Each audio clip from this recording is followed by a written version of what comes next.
How does a brand that once beat Nike end up as a discounted classic in the back of an outlet store? Reebok wasn't just part of the sneaker conversation. For a moment, it led it. In the 1980s, it reinvented women's fitness, dominated pop culture, and briefly overtook Nike as the #1 athletic company in the world.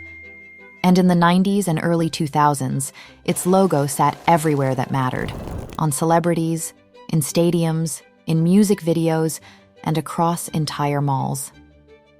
But the momentum didn't hold. After peaking as a multi-billion-dollar powerhouse, Reebok began losing ground fast, first in culture, then in retail, and eventually in its own identity.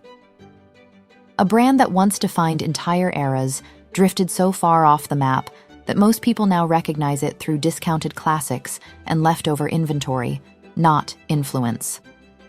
How does a brand go from outperforming Nike to barely being part of the conversation? Reebok's rise didn't start in a stadium or on a basketball court. It began in a place no major sports brand was even paying attention to, a women's exercise class. In the early 1980s, when Nike was laser-focused on running and men's athletics, Reebok noticed something far more culturally explosive happening in studios across America. Aerobics wasn't just a workout. It was becoming a lifestyle, a fashion moment, a new kind of public identity for women who finally saw fitness marketed to them rather than through the male gaze. Angel Martinez, a Reebok salesman at the time, walked into one of those classes and immediately understood the gap. Women were exercising in running shoes that weren't designed for their movements, their needs, or their style. Some weren't wearing shoes at all. That single observation led to the creation of the Reebok Freestyle, a soft leather high top built for dance, movement, and comfort, but also for visibility. No one else in the industry saw the women's fitness market as its own category. Reebok did, and that decision would reshape the brand's future. The Freestyle didn't grow because of sponsorship deals or athletic endorsements. It grew because it became part of women's daily wardrobes, in gyms, in malls, on sidewalks, and on TV. Jane Fonda wore them. Sybil Shepherd wore them to the Emmys. Mick Jagger danced in them in a music video. Aerobics was everywhere. And Reebok wasn't just riding the wave. It was the brand defining the look of the entire movement. Sales exploded in a way few companies have ever experienced. From $12.8 million in 1983 to $310 million just 2 years later, and crossing the billion-dollar threshold by 1987. By the mid-'80s, Reebok had overtaken Nike, a shift almost unthinkable today, and did it by owning a category Nike ignored. Reebok became the first athletic brand to build a mass fashion sneaker for women and to treat fitness as cultural expression rather than pure performance. That early rise reveals something essential about Reebok's story. The brand didn't win by copying its rivals. It won by stepping into a space no one else believed in. Women's fitness wasn't seen as serious sport. It wasn't lucrative. It wasn't strategic. Except it was. And Reebok figured it out long before the rest of the industry. But the moment you build a brand on cultural momentum, the real challenge becomes holding it. The challenge wasn't becoming big. It was figuring out what Reebok should be next. And that question would shape everything that followed. Reebok entered the 1990s with something far more valuable than market share: cultural visibility. The brand had proven it could turn an unexpected idea into a global phenomenon. But momentum can be deceptive. It creates confidence, excitement, and sometimes the illusion that every new idea will land the same way. For Reebok, the next decade would be defined by ambition, and by a growing lack of strategic clarity. The company's next big moment came from a technology few people expected to matter: a pump. The idea originated from a modified ski boot mechanism, but what made the pump iconic wasn't the engineering. It was the spectacle. The inflatable tongue instantly separated Reebok from every other sneaker on the wall. And when Dee Brown knelt down during the 1991 slam dunk contest and pressed the tiny orange ball before taking flight, Reebok didn't just launch a shoe. It launched a cultural symbol. The pump became a status item in malls, schools, and suburban sports stores across the country. It wasn't just about performance, it was about belonging. But this is also where the first cracks appeared. Rather than building a long-term identity around one breakthrough, Reebok moved horizontally into every space that seemed promising: basketball, street culture, rap, team sports, and eventually lifestyle fashion again. Each move made sense on its own, but together they formed a brand with too many personalities. In basketball, Reebok secured two of the most influential players of their eras, Shaquille O'Neal and Allen Iverson. Shaq was a cultural giant, but translating that presence into a lasting sneaker franchise proved far more difficult than expected. Iverson, on the other hand, was a style icon. He didn't just play the game, he reshaped its culture, from streetwear to attitude. The Question and later the Answer series connected deeply with young consumers who saw in Iverson a version of themselves. His shoes sold out immediately, until Reebok produced so many pairs that the sense of exclusivity evaporated. It became a recurring pattern. Create something exciting, then dilute it. The same thing happened in music. Reebok was early, even visionary, in partnering with Jay-Z and 50 Cent long before celebrity sneaker lines became standard. But again, the brand flooded the market so aggressively that the hype collapsed under its own weight. By the early 2000s, Reebok was everywhere, in music videos, on baggy jerseys, in every major mall chain. Yet being everywhere is not the same as standing for something. The brand's reach expanded, but its identity blurred.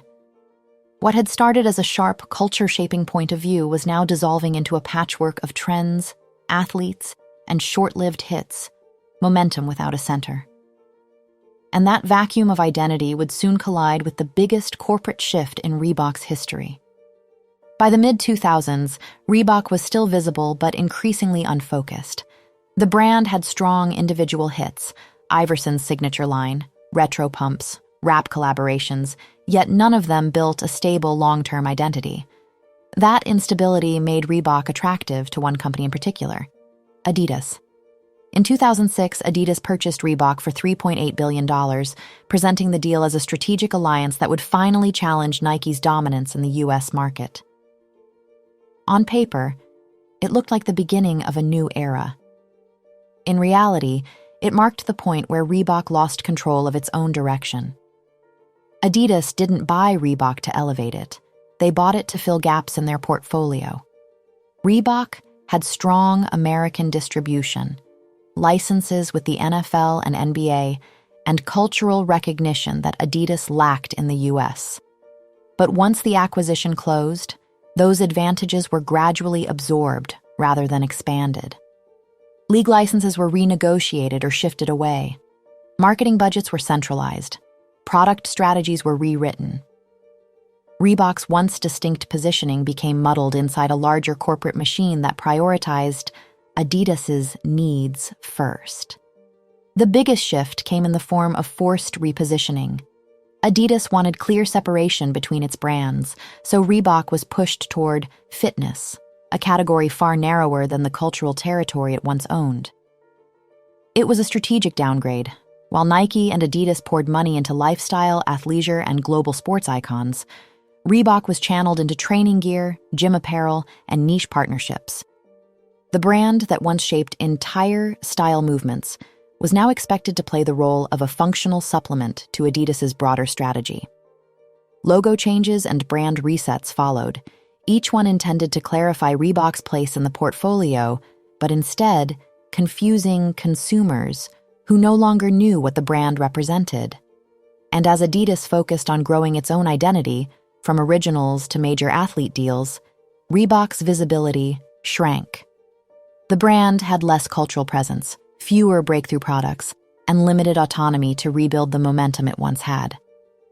By the early 2000s, Reebok wasn't collapsing, it was drifting. No longer a cultural leader, no longer a fashion moment, and no longer in control of its own narrative. The company needed a breakthrough direction, something sharp enough to replace everything it had lost. And in the years ahead, it would find one. just not in the way anyone expected. By the time Reebok entered the 2000s, the brand needed more than a course correction. It needed a new purpose. And instead of returning to the broad cultural territory it once owned, Reebok bet everything on something much smaller: CrossFit. The partnership, announced in 2011, was meant to anchor Reebok in a growing fitness movement, a space that felt modern and performance-driven. On paper, it made sense. In reality, it pushed Reebok further away from the emotional influence it once had. CrossFit gave Reebok relevance in gyms, but not in fashion, retail, or culture. The brand built entire collections around training, compression gear, minimalist sneakers, functional apparel, but none of it carried the crossover appeal of the classics or the pump. Reebok doubled down anyway, even redesigning its logo into the Delta symbol, a visual signal that the brand was now rooted in fitness, a category far narrower than the cultural space it once dominated. When the CrossFit deal faded and the partnership formally dissolved in 2020, Reebok was left without a defining identity.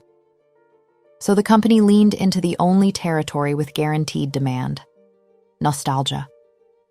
Retro reissues of the Club C, classic leather, and the pump delivered short-term momentum, proving that its archive still held weight, even when its present did not. Retailers relied on these silhouettes, and the classics became one of Reebok's most consistent revenue drivers. But nostalgia can revive attention. It cannot rebuild a brand. Meanwhile, the competitive landscape shifted. New Balance reinvented itself through high-fashion partnerships. On and Hoka disrupted running with performance innovation. Nike expanded its dominance.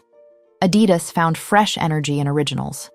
In this environment, Reebok's retro-driven strategy kept it visible, but not leading. Then came the next reset. After years of stalled performance, Adidas finally stepped away. In 2022, Reebok was sold to Authentic Brands Group, ending a long chapter in which Adidas never managed to give the brand a clear strategic home.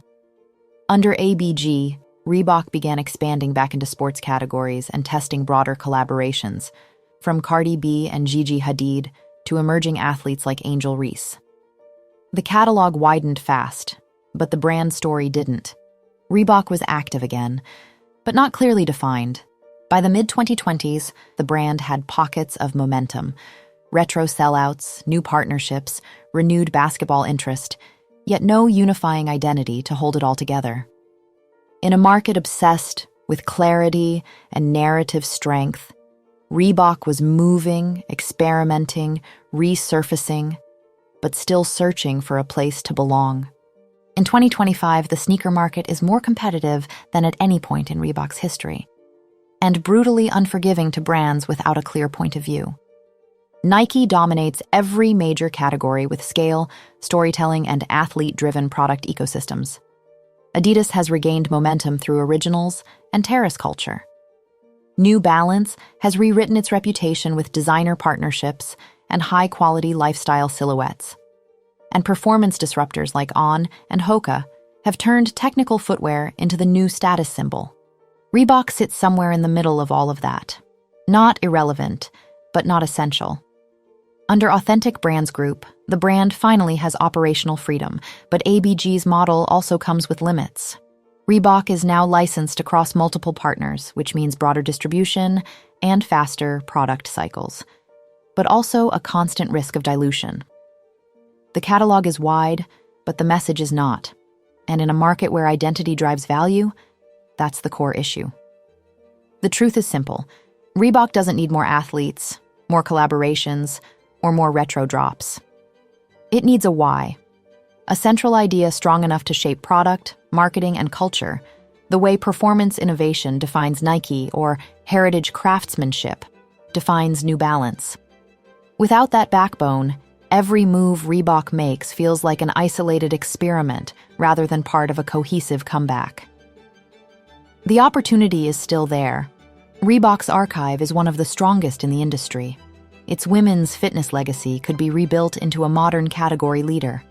Its classics line could adopt a scarcity-based strategy instead of mass distribution. and the brand could carve out a sharper identity through bolder storytelling, a tighter assortment, and a clear architectural split between lifestyle and sport. But none of that matters until Reebok decides what role it actually wants to play. The question now isn't whether Reebok can sell shoes, it can. The real question is whether it can build a brand again. So what do you think? Can a brand without a real why still claim space between giants? Or is Reebok becoming a name we remember more than we choose? Thank you so much for watching, and I'll see you in the next one.